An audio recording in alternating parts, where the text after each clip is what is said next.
of every 7 years, in the solemnity of the year of release, in the Feast of Tabernacles. So there's a connection also to the 7 year, the year of release, a Feast of Tabernacle, which is in gathering, which is our gathering together, and it's the basis and foundation for us as a people of unity.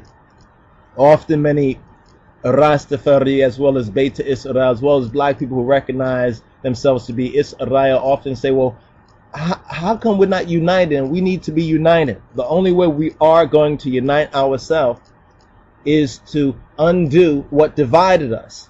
And our disobedience to Yahweh's word, to the covenant, to the prescriptions of the covenant, you understand, is what caused this present continual disunity that we are suffering in this very time. And there's also a reference to this for the Holy Land, the Promised Land, for the land that our King of Kings has given us, Adamawi Haile Selassie, in Ethiopia, which is not being practiced in Shashamani as well. This is very important for our prosperity as a people, and for our providence and our progress and our moving forward. Now another verse that we want to put into your remembrance is Psalm 60 and 6.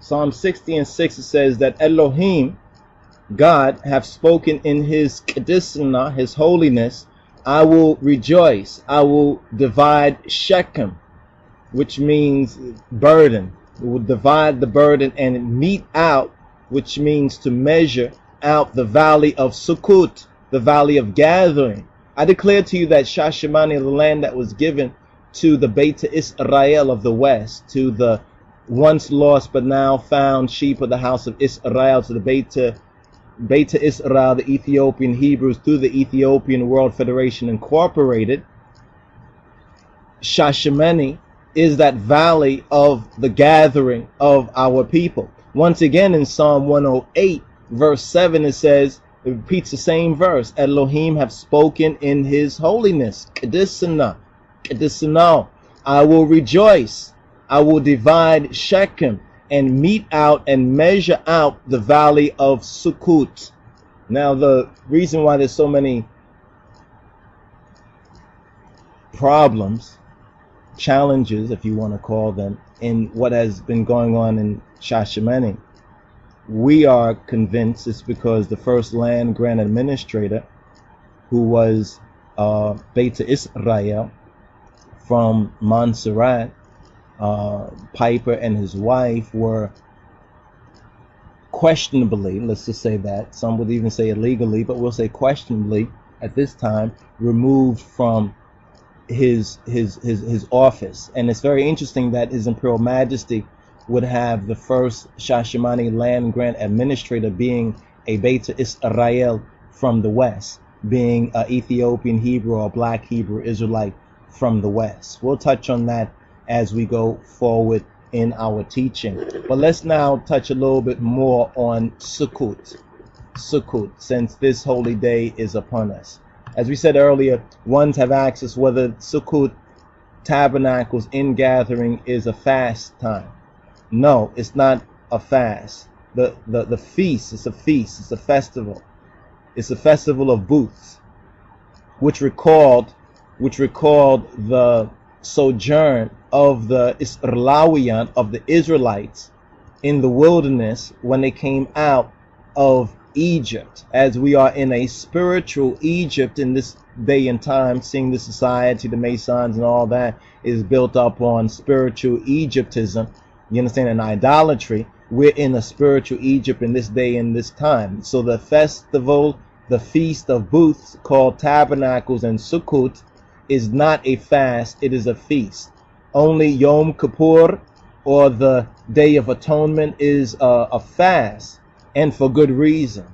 It's the Day of Atonement. It's a day of repentance. It's a day of redemption.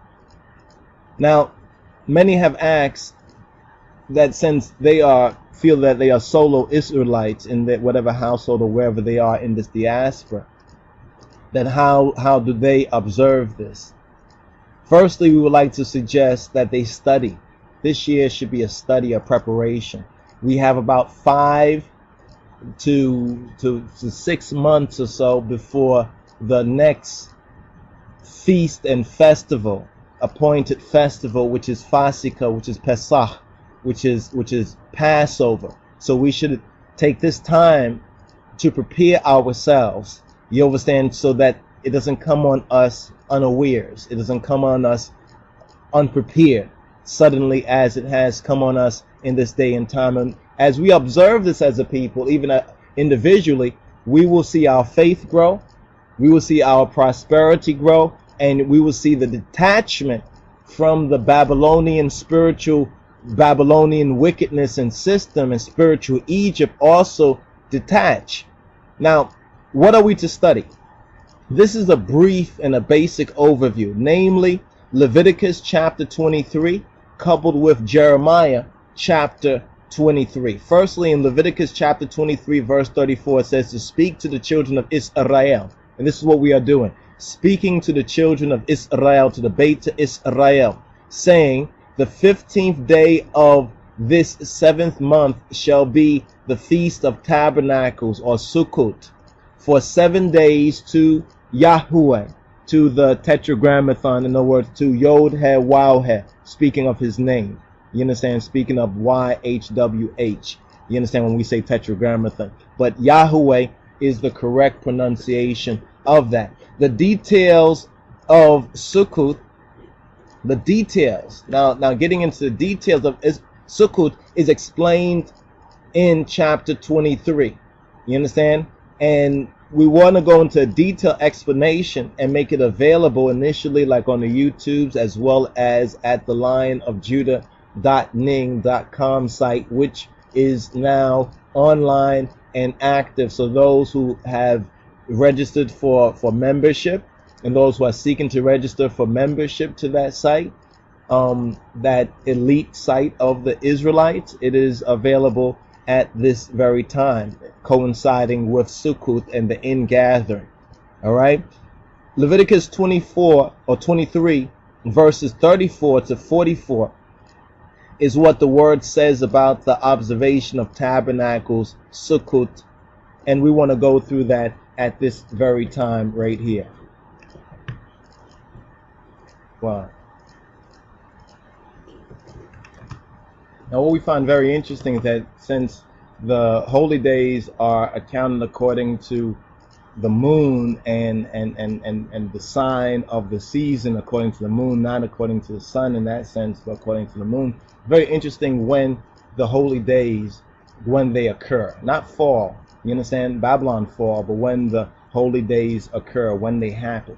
You understand? When they appear, when they come into existence. Every year, like right now, it's Sukkot and it's 22 days, 22, the number of Hebrew letters from Aleph to Tau. You understand? 22 days before the so-called election, and also with Yom Kippur, and this is so-called Columbus Day, so forth and so on. But let's go to Leviticus chapter 23, verse 33. Verse 33, we'll begin verse 33, the section, the bait, this particular paragraph. And Yahweh spake to Moses, saying, speak to the children of Israel, saying, the 15th day of the 7th month shall be the feast of tabernacles, Sukkot, for 7 days to Yahweh. On the first day shall be an holy convocation, or a senbet, or a Shabbat, a Sabbath. Ye shall do no servile work therein.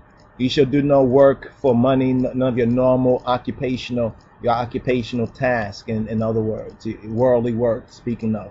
7 days ye shall offer an offering made by fire to Yahweh.